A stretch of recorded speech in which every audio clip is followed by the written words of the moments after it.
Welcome BSC Rare Coin Insider. If you ever picked up a handful of old pennies and saw the date 1982, you might have thought nothing special about it. Just another old copper coin that's been around for decades. But what if I told you that 1982 was the year of one of the biggest transitions in modern American coinage history? The year the United States Mint changed the very heart of the penny, swapping the heavy red metal of the past for a lighter, cheaper future. That single year produced 7 distinct varieties of the 1-cent coin, and ever since then, collectors have been hunting for those subtle differences that can turn an ordinary penny into a small treasure. To understand why the 1982 cent is so important, we need to go back a few years. For generations, the penny had been made mostly of copper, about 95% copper and 5% zinc or tin. That composition gave it the classic reddish tone everyone recognizes. But by the late 1970s and early 1980s, copper prices had climbed so high that it cost almost as much, or even more, to make a penny than the penny was worth. Every time the U.S. Mint struck one, the government lost money. So, after several studies, the Mint made a major decision. In 1982, they would change the composition to copper-plated zinc. The new cent would look the same, but it would weigh less, cost less, and feel just a bit different in your hand. That's where things get fascinating, because the switch happened during the production year. Both copper and zinc versions were made in 1982. And that's why coin collectors today get so excited when they find a 1982 cent. They know it could be one of multiple types. The copper coins weigh 3.11 grams, while the zinc coins weigh only 2.5 grams. That 0.61 gram difference might seem tiny, but it's the key to telling them apart. All you need is a small digital scale, and you can instantly find out whether your penny is copper or zinc. Now, in that year, the Mint also made changes to the design details, particularly the size of the date. There are small date and large date versions from both the Philadelphia and Denver mints. Combine that with the 2 different metal compositions, and you get 7 known varieties: 1982 large date copper, 1982 small date copper, 1982 large date zinc, 1982 small date zinc, 1982D large date copper, 1982D small date zinc, and 1982D large date zinc. 1 Theoretical variety: 1982D small date copper was not supposed to exist, yet a few examples have surfaced, verified by grading services like PCGS. Those rare pieces can sell for tens of thousands of dollars because they're minting mistakes that bridge both worlds. Let's talk about the design itself. On the front, or obverse, you will see the familiar portrait of President Abraham Lincoln, designed by Victor David Brenner. This design first appeared in 1909 to mark the 100th anniversary of Lincoln's birth and has become the longest-running portrait on any U.S. coin. Above Lincoln's head, the words "I in God we trust" appear boldly. To the left is the word liberty, and to the right, the date, 1982, with the mint mark, D for Denver or nothing for Philadelphia. Flip the coin over, and you'll find the reverse design that features the Lincoln Memorial, which was introduced in 1959 to replace the old wheat year reverse. Down below are the words 1 cent, and encircling the top edge is United States of America, with E pluribus unum just above the memorial. Although it seems like a simple design, collectors pay close attention to the tiniest details: letter spacing, strike sharpness, even how the steps on the memorial are defined, because those differences often reveal minting varieties or errors. The switch from copper to zinc wasn't just about economics, it also changed how pennies aged. Copper coins develop that beautiful dark red or brown patina over time, while zinc ones can corrode, bubble, or show dull gray spots under the thin copper plating. That's why, even today, a pure copper 1982 cent often looks richer and smoother than its zinc cousin. even if both came from the same pocket 50 years later. So how do collectors figure out what they have? Weight is the first clue, but the small date versus large date detail takes careful eye training. On a small date 1982 cent, the numbers in the date look thinner, and the top of the 8 aligns evenly with the 9 and 2. On a large date, the 8 sits a bit higher, and the whole date looks bolder. Once you start comparing them side by side, you'll see the difference instantly, but most beginners need a magnifying glass or high-resolution photos to be sure. Now, let's talk about value, the part everyone's waiting for. In circulated condition, most 1982 cents are worth only face value, of course, but uncirculated mint state examples can range from a few cents to several dollars depending on the variety and grade.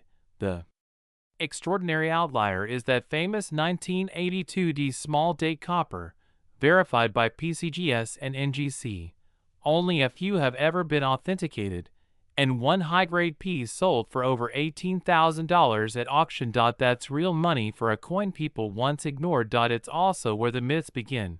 People online started exaggerating that figure into hundreds of thousands, or even $201 million, which simply isn't true. But it shows how easily the mix of rarity, mystery, and internet rumors can inflate a story. Still, even the ordinary 1982 pennies have collector appeal because they represent the dividing line between two eras of American coinage. Every Lincoln cent made after 1982 carries that zinc core, and the old copper ones are becoming scarcer every year because people melt them or stash them away. The 1982 cent marks the last time you could find both metals in circulation side by side. A real-world transition captured forever in metal. Collectors who specialize in Lincoln cents often build variety sets, where they try to collect one of each type. That hunt can take years, especially finding well-struck, original red copper examples. Grading companies like PCGS and NGC rate them on a scale from 1 to 70, where 70 means a perfect coin with no marks under magnification. The jump in value between grades can be dramatic. A 1982 large date copper in MS65 red might be worth just a couple of dollars, but in MS67 red, it could bring over $100 because of the rarity of flawless surfaces. When it comes to coins, condition truly is everything. That brings us to the deeper story, the symbolism of the penny itself. Since its debut in 1909, the Lincoln cent has carried more emotional weight than its tiny size suggests. It's a reminder of one of America's most beloved presidents, a figure associated with honesty, unity, and resilience.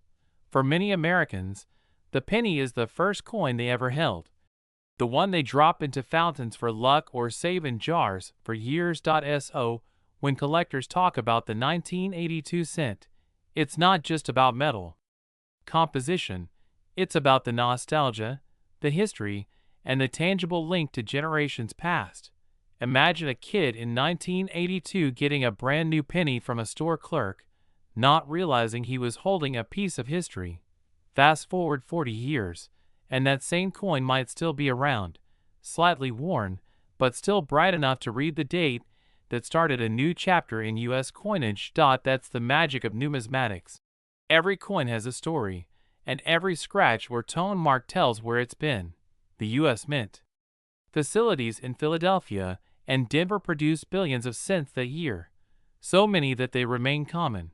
But among those billions hide the few rare combinations that keep treasure hunters checking their change every day. That's why you'll find countless videos, articles, and guides online teaching people how to weigh pennies, examine dates, and spot that elusive variety. It's a perfect hobby for anyone.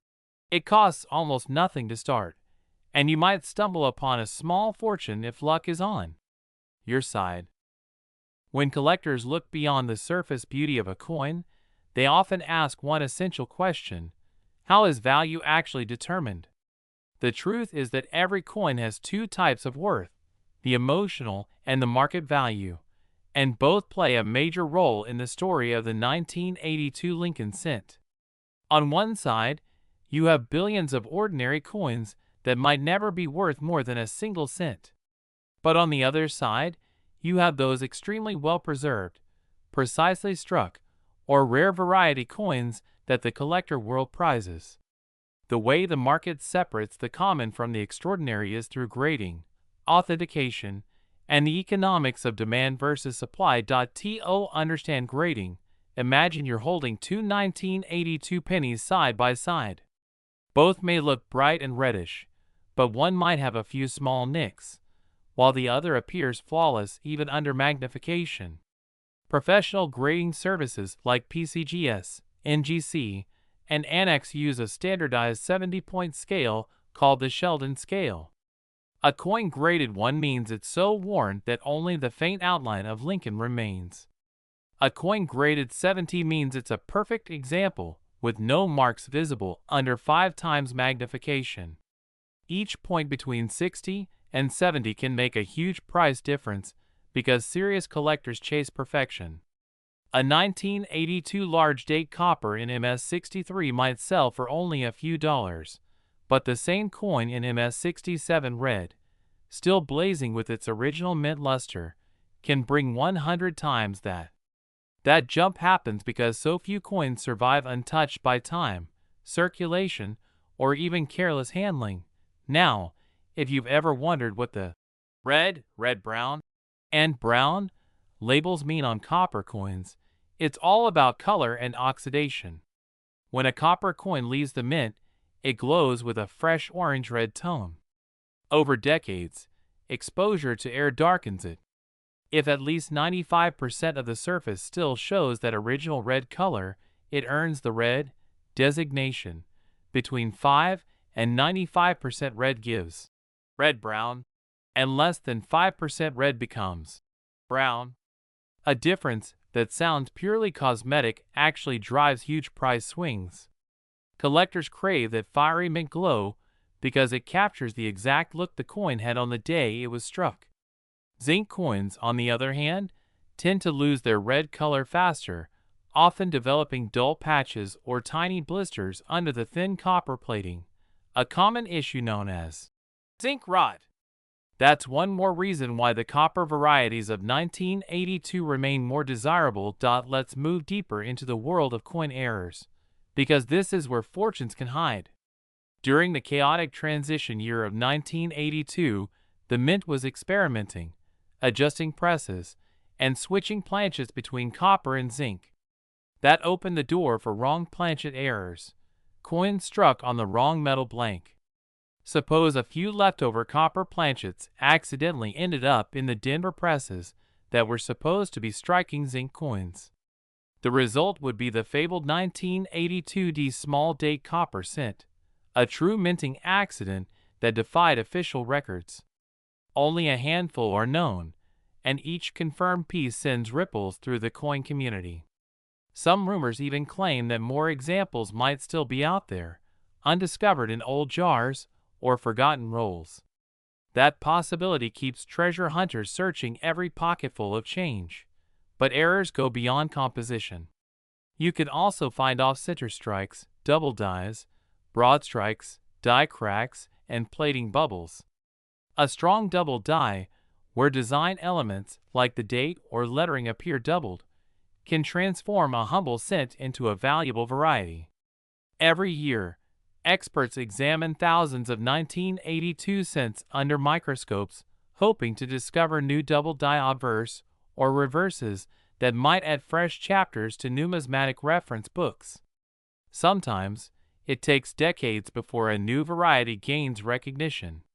One recent example is the 1982 DDR double die reverse, where the lettering E pluribus unum shows a subtle doubling visible only under magnification. Coins like that might start trading for just a few dollars, but once official catalogs list them, prices can rise dramatically as collectors scramble to fill missing spots in their sets. Let's step back for a moment and consider how these discoveries ripple through the marketplace. The coin market operates a lot like the art market, driven by rarity, certification, and collector passion. Online auction sites such as eBay, Heritage Auctions, and Great Collections regularly list high-grade 1982 cents. Bidding often starts low, but as soon as two determined collectors clash, prices climb rapidly. When a record price is set, say $18,000 for a rare variety, it sets off waves of publicity. Suddenly, everyone with a jar of old pennies rushes to weigh them, dreaming they might have the same one. This surge of attention doesn't mean every coin will be valuable, but it fuels the excitement that keeps the hobby alive. And that excitement is real. Millions of people around the world collect coins, not just for profit, but for the thrill of discovery and the sense of touching history. If you think about it, each penny is a miniature time capsule. The 1982 cent tells a story about inflation, resource scarcity, and technological change in the mint's production methods. Before 1982, the mint struck blanks from solid bronze sheets. Afterward, they began manufacturing zinc planchets with an electroplated copper shell only 0.008 inches thick. That meant new equipment, new rolling mills, and new quality control standards. Engineers had to fine-tune the striking pressure so the copper coating wouldn't rupture, and they had to watch for chemical reactions between zinc and the acidic solutions used to clean blanks. Even though this seems like a minor switch, it was one of the most complex production transitions in modern coinage. The 1982 cent became the test subject for every penny minted since then. Another fascinating layer to this story is how public sentiment reacted. Many Americans didn't even notice the change until they picked up a lighter penny and thought it felt cheap. Others began hoarding the old, heavier coins, convinced copper would become valuable someday. In fact, that prediction wasn't far-fetched.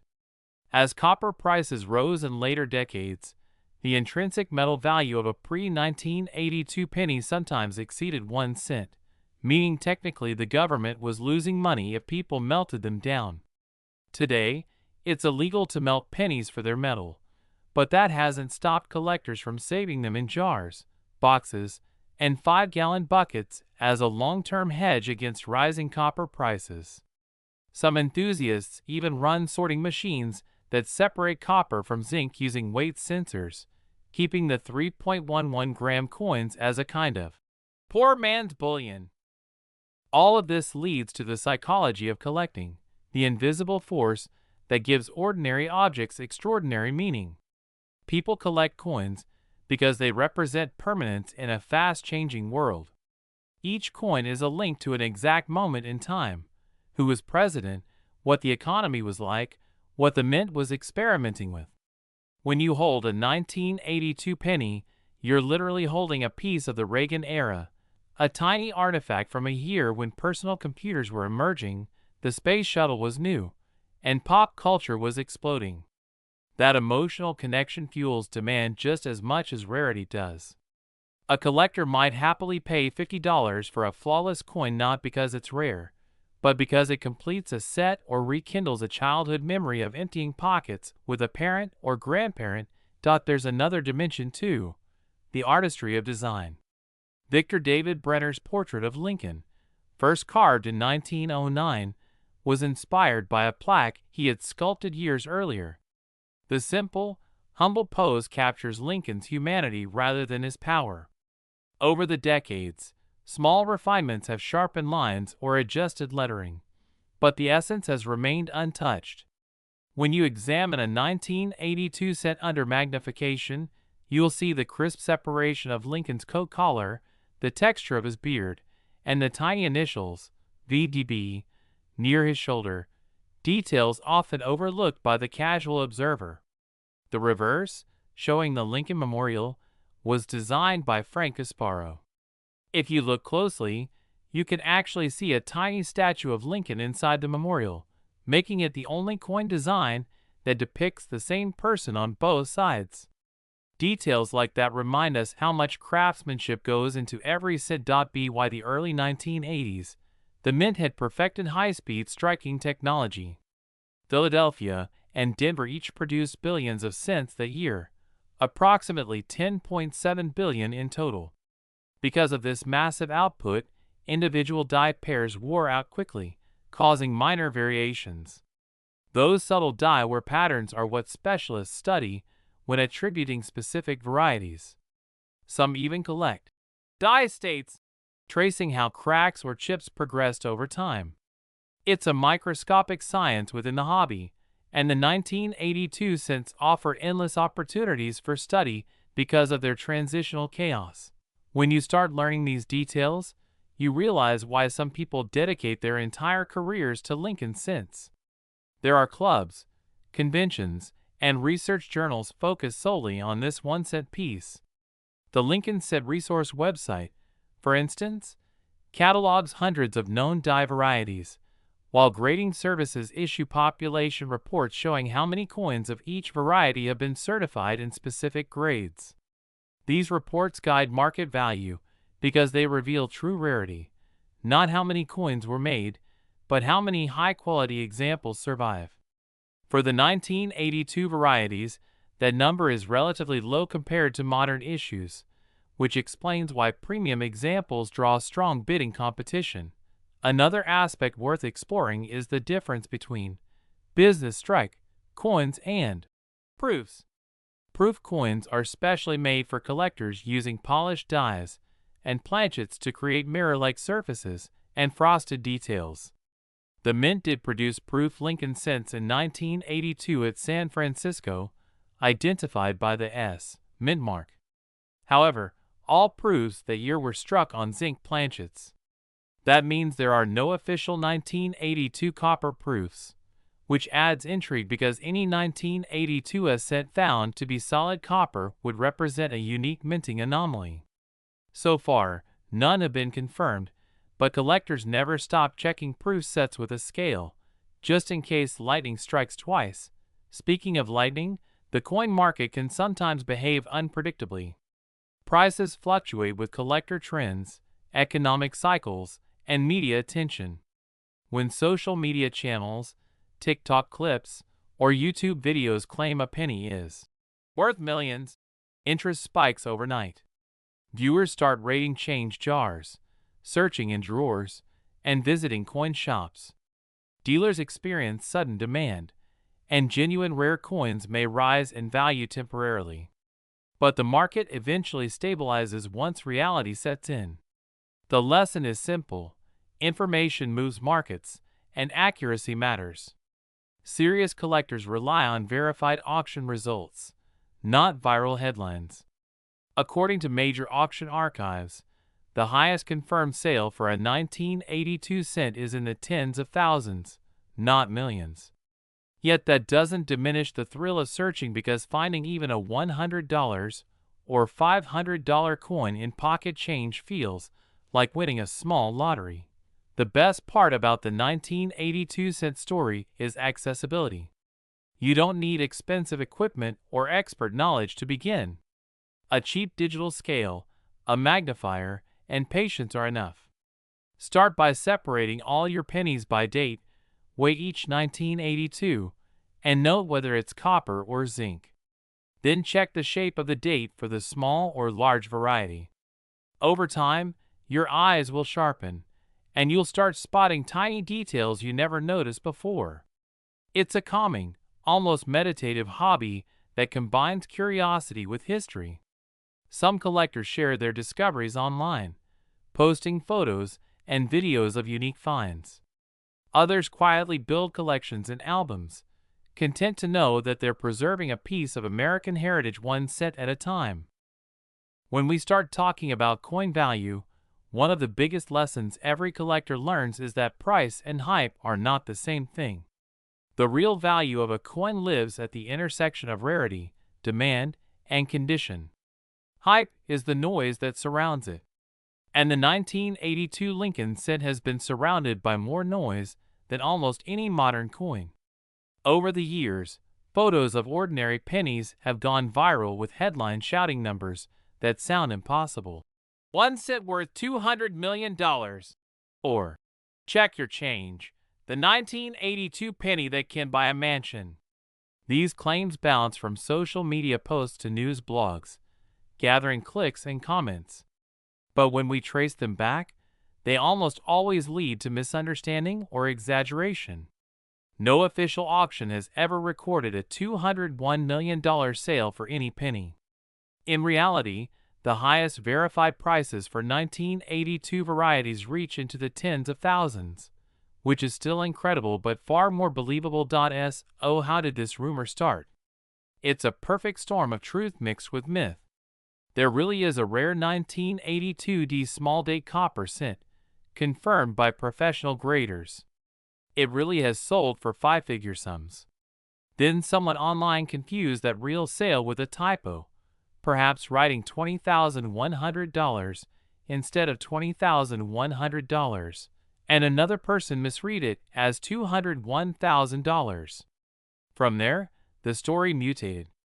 Within weeks, screenshots appeared claiming $201 million. The idea exploded because people love treasure stories. It's the same psychology that fuels gold rushes and lottery fever, the tiny hope that something ordinary could secretly be extraordinary. Even though experts corrected the number countless times, the rumor refused to die because it's more exciting to dream than to fact-check. But the real story is still fascinating, even without the fantasy price tag. The 1982 Lincoln set shows how the coin market functions almost like a living ecosystem. At its core are everyday collectors who simply enjoy the hobby. Around them orbit dealers, grading companies, auction houses, and investors. Each one plays a part in shaping prices. When demand for a specific variety rises, for example, when YouTubers make videos about the 1982 small date copper, dealers start buying up nice examples to fill collector orders. This scarcity pushes prices up temporarily. Once the excitement fades, the market settles back to realistic levels. It's a rhythm that repeats over and over in numismatics. Discovery, hype, correction, and equilibrium. To understand where those price numbers come from, we look at auction records. Heritage auctions, Stack's Bowers, and Great Collections regularly publish realized prices for certified coins. These data points create a transparent record.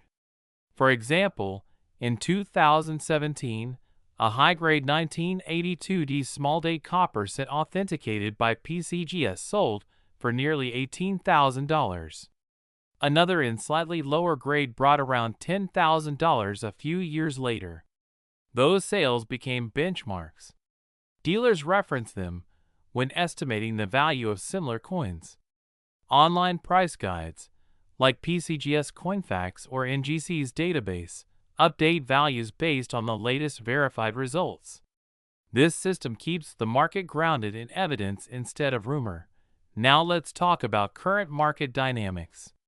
As of today, common 1982 copper or zinc cents in circulated condition still trade for face value. Uncirculated rolls, especially those with bright red color, can bring a few dollars above face. Certified high-grade examples, MS67 red or higher, command larger premiums. Collectors often pay $50 to $150 for top-graded large-date copper coins, because population reports show only a few thousand surviving in such pristine condition. The small-date copper varieties are scarcer, so their value climbs faster at high grades. Proof cents from San Francisco remain inexpensive because they were produced in large numbers for collectors, but flawless deep cameo examples are always in demand. Altogether, the 1982 set market is steady, supported by a strong base of Lincoln Series enthusiasts who treat these coins as long-term collectibles rather than quick-flip investments. One reason the 1982 cent holds special interest among investors is its link to metal value.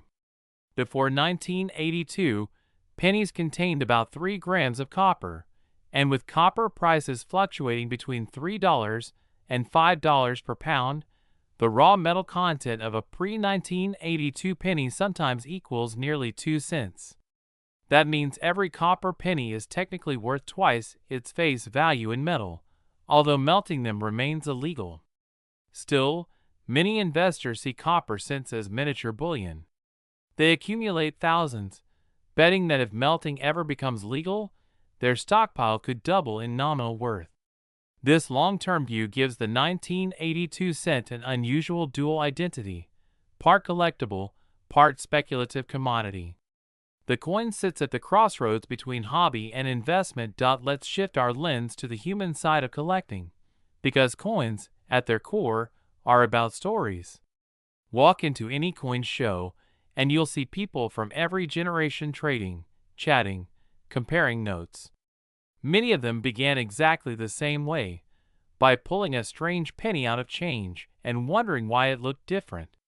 The 1982 cent is a perfect gateway for beginners because it teaches all the fundamental skills: reading mint marks, weighing coins, spotting design varieties, and learning about grading. New collectors feel an instant sense of accomplishment when they identify their first small-date copper piece. That small spark of discovery often turns into a lifelong passion. The mint's decision to change composition in 1982 accidentally created one of the best educational tools in modern numismatics. When we examine how this single year fits into the broader Lincoln cent timeline, it marks a bridge between tradition and technology. The Bronze Era, that began in 1909, officially ended, replaced by the modern Zinc Era. Everything after 1982 feels lighter, both literally and symbolically. The sound of pennies clinking in a jar changed pitch. The feel of a handful of coins shifted from dense to hollow. It's subtle, but anyone who grew up before the change can sense it instantly. That physical difference gives the 1982 cent an aura of transition, like the moment when analog television turned digital or when film cameras gave way to pixels. Collectors love those turning points because they capture change frozen in metal. Economically, the 1982 cent story also mirrors America's financial climate of the early 1980s: high inflation, rising metal costs, and government pressure to reduce production expenses. The decision to adopt copper-plated zinc wasn't just about saving money, it was about efficiency. Each cent cost nearly 1.4 cents to make in copper, a loss that multiplied by billions of coins. The new zinc planchets dropped production costs below 1 cent, turning a loss back into a profit. That's why the transition happened mid-year instead of waiting for 1983. It was an emergency measure.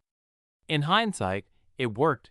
The mint saved millions, though at the cost of durability and aesthetics. Zinc pennies corrode faster, but they kept the cent alive at a time when its future was uncertain. Now, think about the irony. A coin created to save money has become the focus of millions of dollars in collector spending. The total combined value of all certified 1982 varieties sold at auction easily exceeds several $1,000,000. Not $201 million for one coin, but collectively across thousands of examples. Every graded coin, every online listing, every collector album contributes to an ongoing economy of nostalgia. The penny that once symbolized thrift now fuels an entire mini-industry of research, trading, and storytelling. That's poetic in its own way. Let's explore another layer: the role of media in shaping coin values. Before the internet, news about rare finds spread slowly through hobby magazines and coin club newsletters. Today, a single viral video can reach millions overnight. When someone posts, "Check your 1982 pennies," interest skyrockets.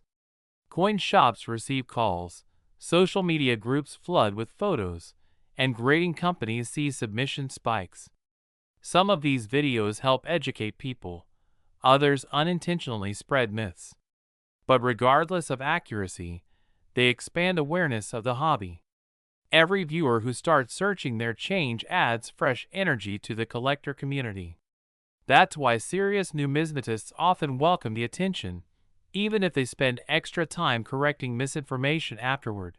For those genuinely hoping to profit from coin collecting, knowledge is the best investment.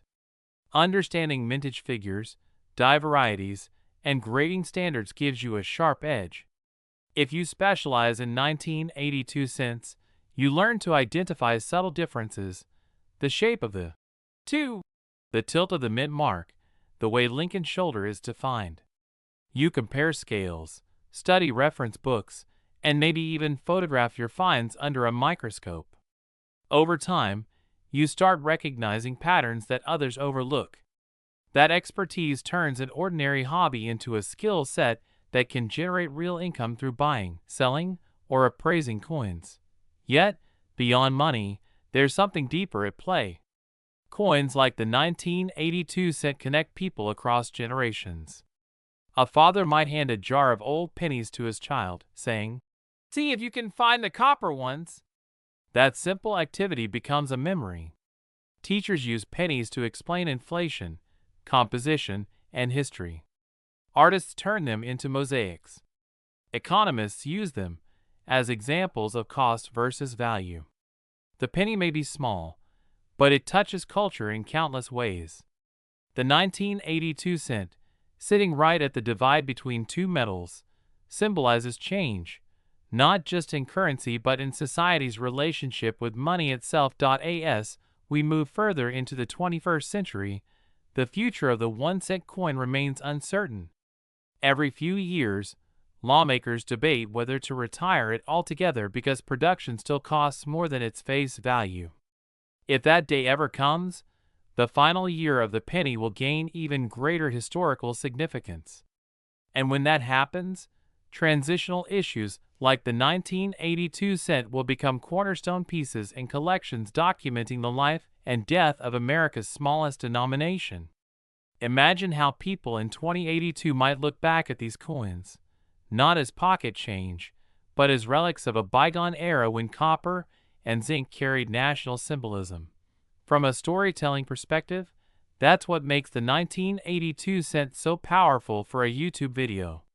It's not just about money or metal, it's about transformation, curiosity, and connection. You can frame it as a mystery, how two metals shared one date. You can present it as a history lesson, how economics reshaped a tradition. Or you can tell it as a human story, how millions of people discovered a love for collecting because of one small coin. However you approach it, the narrative resonates because everyone has touched a penny, and everyone understands its simplicity. Turning that simple object into a portal of history is the magic of storytelling. The more you explore this topic, the more endless it becomes. There are statistical studies analyzing die rotations, metallurgical experiments comparing corrosion rates, and even cultural essays about the penny's role in American idioms. A penny for your thoughts. A penny saved is a penny earned. The coin has slipped into language itself. Every time someone says those phrases, they're echoing centuries of economic history. The 1982 cent stands in the middle of that timeline, like a hinge between eras. It carries the weight of everything before and the preview of everything after. So, when people ask whether a 1982 penny could ever truly be worth $201 million, the honest answer is no. But symbolically, its story is priceless. Because no other coin better illustrates how small changes ripple across culture, economy, and imagination. That's why millions of collectors, historians, and everyday dreamers still hold on to them, searching, weighing, and wondering if maybe, just maybe, their penny is special. And in a way, it always is, because it keeps alive the spark of curiosity that defines humanity. Behind every valuable 1982 penny you see in an auction catalog, there's a long invisible process that happens before that coin ever reaches the bidding stage. The path from pocket change to auction showcase begins in a collector's hand, moves through authentication labs, and ends under the bright lights of competitive bidding rooms. Understanding that process reveals how the modern coin market actually works. When a collector believes a coin might have special value, the first step is submission to a grading service, usually PCGS, Professional Coin Grading Service, or NGC, Numismatic Guarantee Company. These companies operate like scientific laboratories. Every incoming coin is logged, photographed, and sealed in a transparent holder called a slab. Inside climate-controlled rooms, professional graders examine the coin under magnification, rotating it slowly to catch light from different angles. They evaluate the strike, the color, the surface marks, and any signs of alteration. Each grader works independently, and the results are compared until consensus is reached. Finally, a numeric grade and color designation are assigned, and the coin is encapsulated with a barcode and serial number that can be verified online. That tiny piece of plastic transforms the coin's destiny. Before grading, it might have been worth a few dollars. After grading, it becomes a certified collectible with an official identity. The sealed holder protects it from fingerprints, oxidation, and casual damage. Collectors trust the certification because the graders have reputations built on decades of consistency. That's why you'll see people paying hundreds of dollars more for the same coin once it's slabbed. The encapsulation isn't just packaging, it's the coin's passport to the global market. Yet grading isn't perfect science. Human eyes make judgments, and sometimes subtle differences lead to debate. One expert might call a coin MS66 red, another might see MS67 red-brown. Those tiny distinctions can mean hundreds of dollars in value difference. That's why advanced collectors study population reports. These reports show how many coins of each variety and grade exist in the database. If only 20 examples of a 1982 small date copper MS67 red exist, competition for those 20 will be fierce. Population scarcity, not absolute rarity, often drives the final hammer price. Behind the glossy numbers, another movement has been growing quietly for years, the copper hoarding phenomenon. Around the mid-2000s, when copper prices surged, hobbyists realized that each pre-1982 cent contained about 2 cents worth of copper.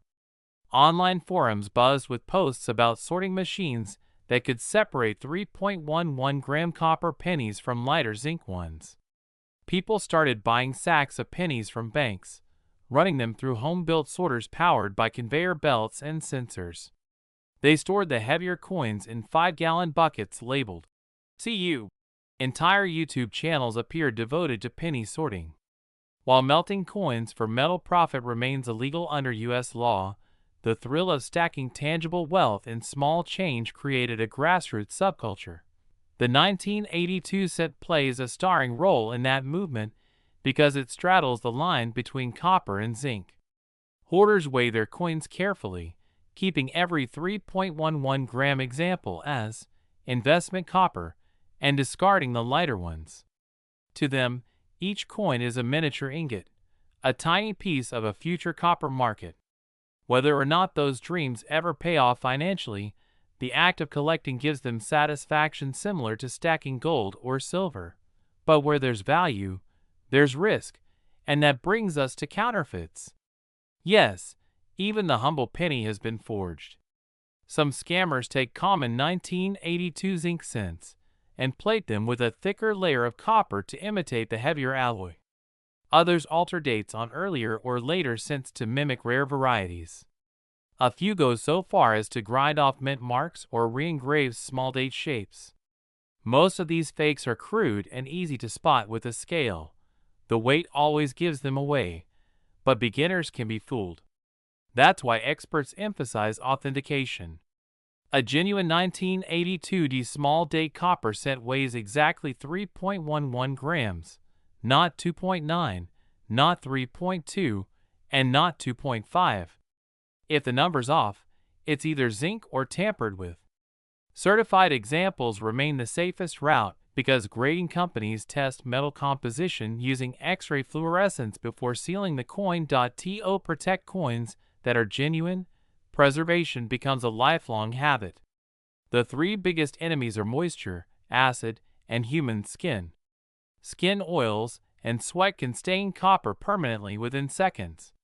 That's why professional handlers use cotton gloves or soft plastic tweezers. Coins should be stored in inert materials, mylar flips, hard plastic capsules, or albums made from acid-free pages. Never use PVC-based holders. They release a sticky green residue that can destroy surfaces. For home storage, temperature stability matters. Sudden humidity changes cause copper to tone unevenly or develop spots. Many collectors keep their best scents in safes with silica gel packets to absorb moisture. Proper care ensures that those bright, red designations stay red for decades. Now, let's talk about building a complete 1982 variety collection, the ultimate goal for Lincoln scent enthusiasts. As mentioned earlier, 7 main business strike varieties exist: 1982 large date copper, 1982 small date copper, 1982 large date zinc, 1982 small date zinc, 1982D large date copper, 1982D large date zinc, 1982D small date zinc, and hovering above them is the legendary 8th 1982D small date copper, the unintentional rarity.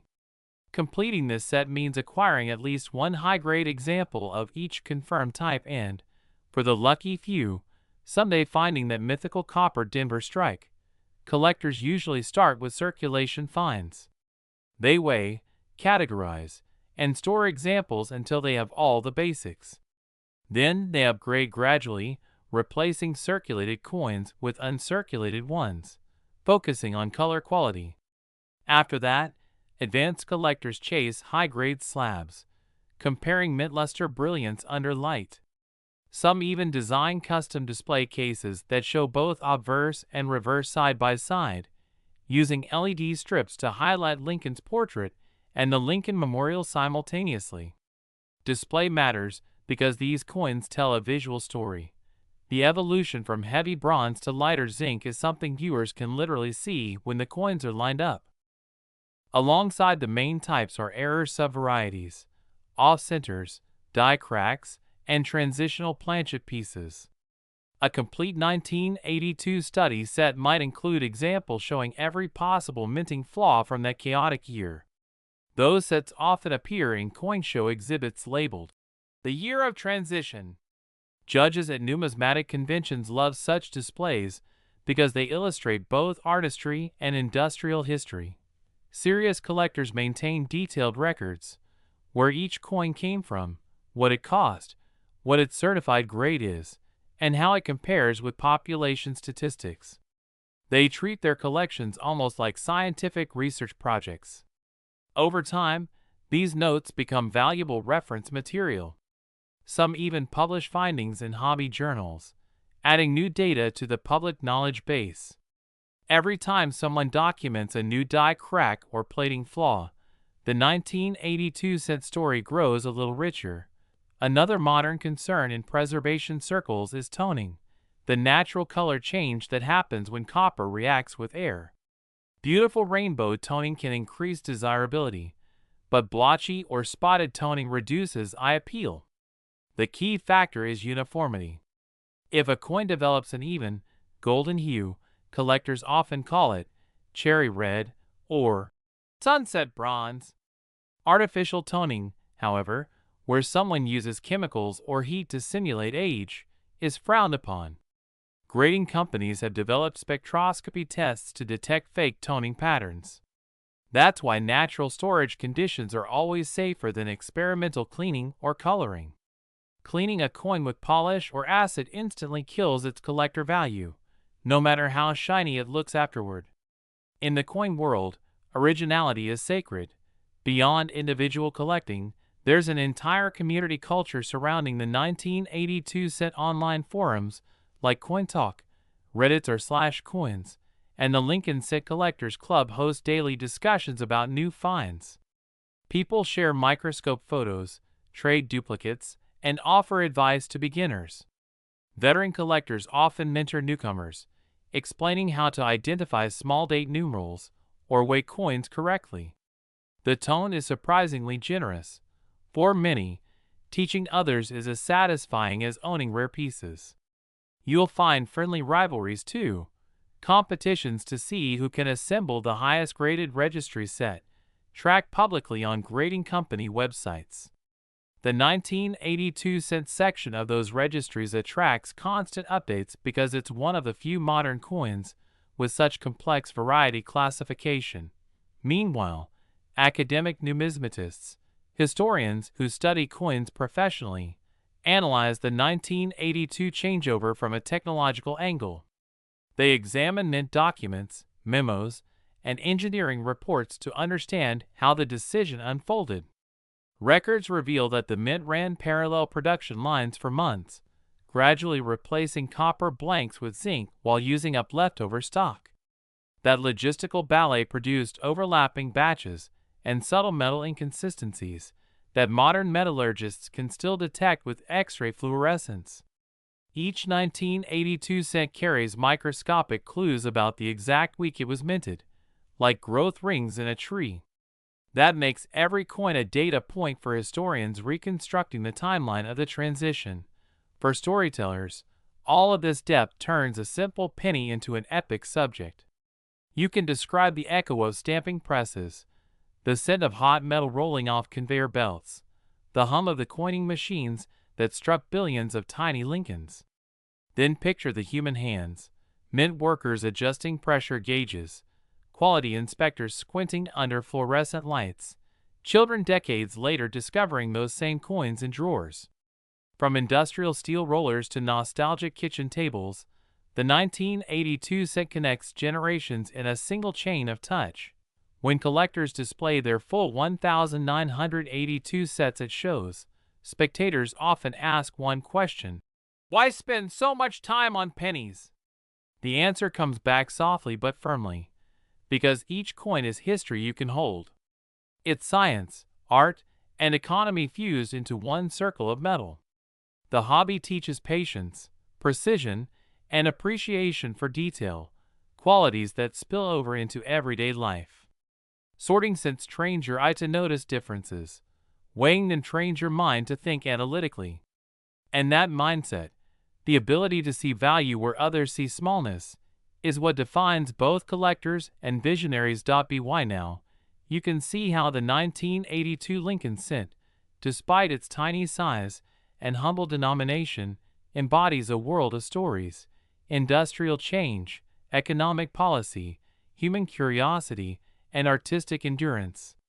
From the moment the first zinc planchet rolled off the presses to the day someone today finds one glinting in their palm, it has carried a silent narrative of transformation.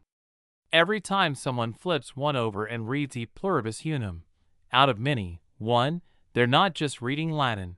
They're touching a fragment of collective memory. In the glittering world of numismatic auctions, the atmosphere feels electric. Rows of bidders sit with catalogs open, pencils ready, and hearts beating a little faster. On the big screen, a simple copper coin spins slowly under studio lighting, its luster glowing like sunrise. The announcer's voice breaks the silence. Lot 1432, 1982D small date copper Lincoln cent, authenticated and graded MS65 red. At that moment, everything goes still. The room inhales together. Hands hover over bidding paddles. The starting bid flashes on the screen: $5,000. Then 10. Then 20. Numbers climb as collectors around the world, watching online, push their limits. Some bid from New York, others from Tokyo, others from small towns where coin dreams live quietly. Each bidder has the same hope: that this tiny disc of metal, barely worth a cent at birth, will now become their personal treasure. And when the hammer falls at a six-figure price, applause ripples across the room. The winner doesn't celebrate wildly. Instead, they close their eyes for a moment, absorbing the gravity of it. They've just secured a piece of history, one that embodies every story told about this strange, transitional year. But beyond the money, beyond the investment, lies a deeper truth: the emotional bond humans form with objects that outlast them. The psychology of coin auctions is fascinating. It's part competition, part nostalgia, part faith. People don't bid on pennies because they need them.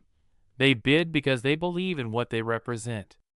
The Lincoln cent stands for honesty, hard work, and endurance, the same traits symbolized by Abraham Lincoln himself. When you hold one, you hold the spirit of a nation that survived crisis after crisis, that rebuilt itself through unity. That's why collectors feel something sacred about the penny. It's not just small change.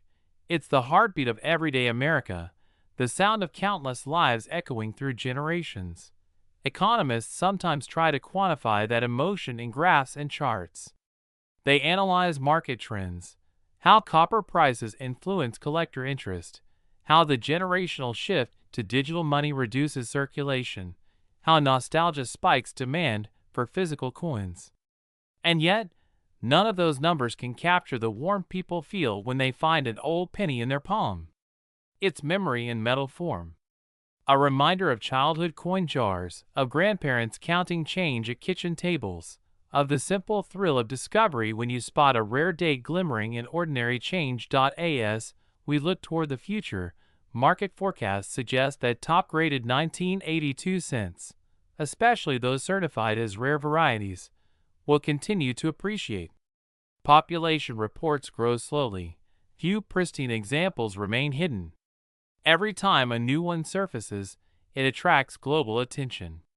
Collectors from Europe, Asia, and the Middle East have begun adding American cents to their collections, viewing them as miniature ambassadors of U.S. history. In this interconnected world, even the smallest coin becomes a bridge between cultures. And then there's the ultimate fantasy, the legendary $201 million coin rumor. Whether or not such a sale ever truly occurred, the idea itself speaks volumes about human fascination with rarity.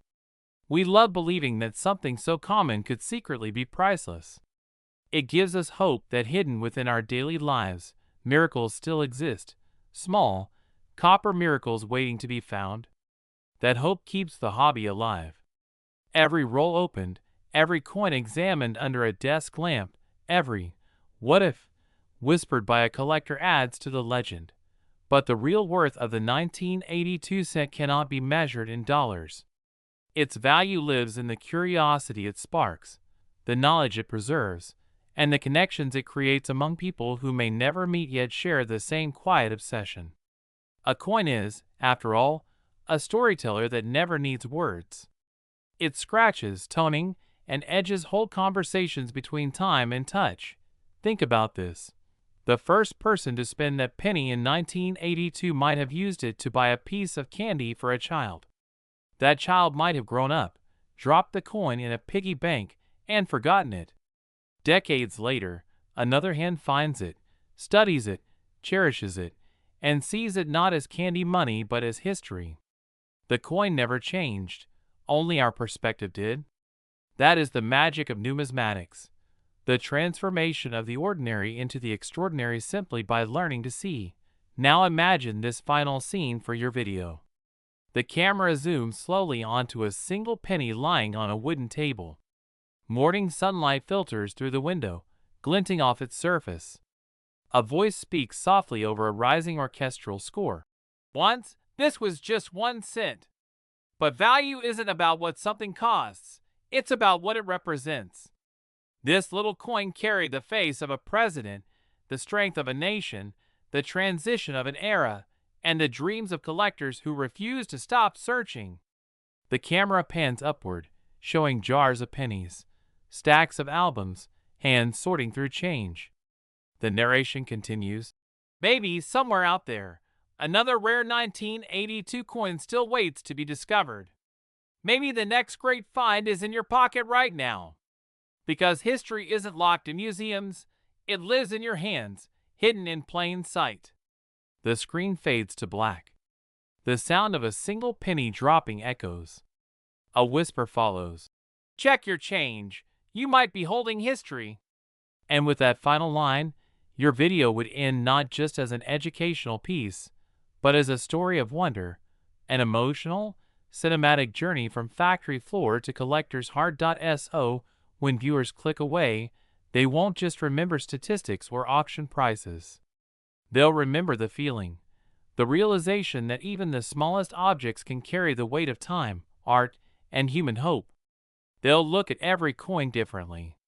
And maybe, just maybe, they'll start their own search, inspired by your story. Because in the end, the 1982 Lincoln cent isn't just a coin. It's a mirror reflecting our belief that beauty, rarity, and meaning can live in the tiniest corners of our world.